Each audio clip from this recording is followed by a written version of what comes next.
Bonjour, bienvenue dans la série sur la relativité. Nous allons attaquer les ondes gravitationnelles et nous allons commencer assez doucement avec de courtes vidéos. Alors, on considère un champ gravitationnel faible, tel qu'on peut en rencontrer dans l'espace ou autour de la Terre, plus les perturbations de ce champ gravitationnel.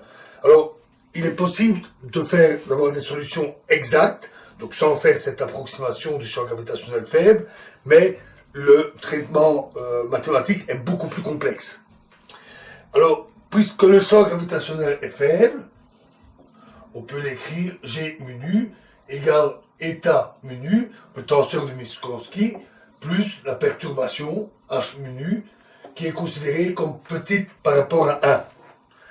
Dans ce cas-là, la connexion s'écrit gamma lambda mu nu égale 1/2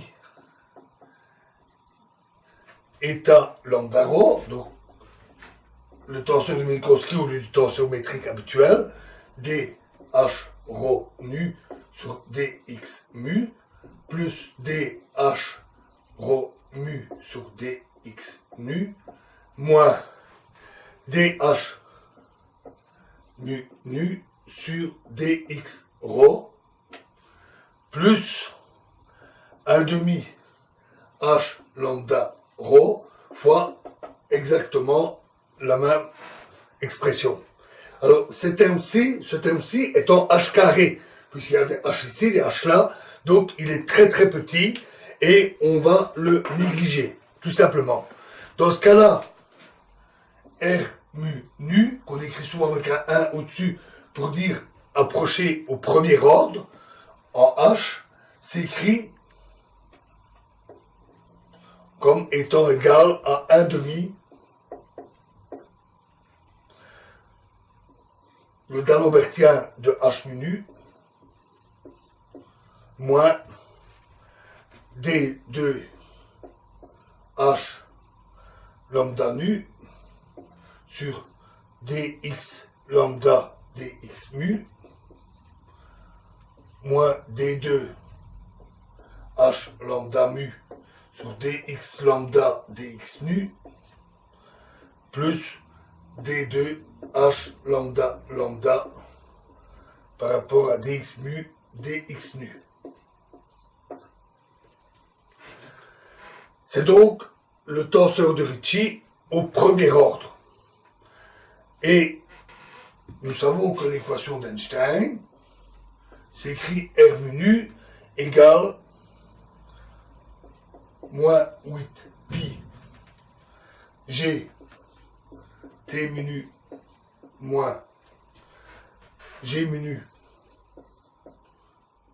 t lambda lambda. Et au premier ordre, il suffit de remplacer le tenseur métrique par le tenseur de Minkowski pour avoir la valeur au premier ordre. Ce tenseur est généralement noté S, donc c'est égal à moins 8 pi g s mu nu. Alors, comment se comporte ce tenseur S qui décrit la matière? La loi de conservation dx mu, dt mu nu par rapport à dx mu égale 0, devient pour S simplement ds mu nu sur dx mu égale 1/2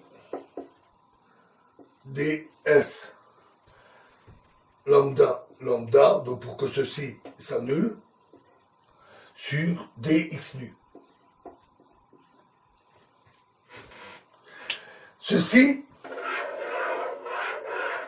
cette équation d'Einstein au premier ordre et la loi de conservation pour S sera la base de notre étude des ondes gravitationnelles. Alors, les coordonnées cartésiennes habituelles ne sont pas les plus appropriées pour décrire les ondes gravitationnelles. Donc, nous aurons besoin d'un autre système de coordonnées et donc, on a besoin de savoir comment ceci va se comporter lors d'un changement de coordonnées. Et ça, c'est ce que nous verrons dans la prochaine vidéo. Je vous remercie.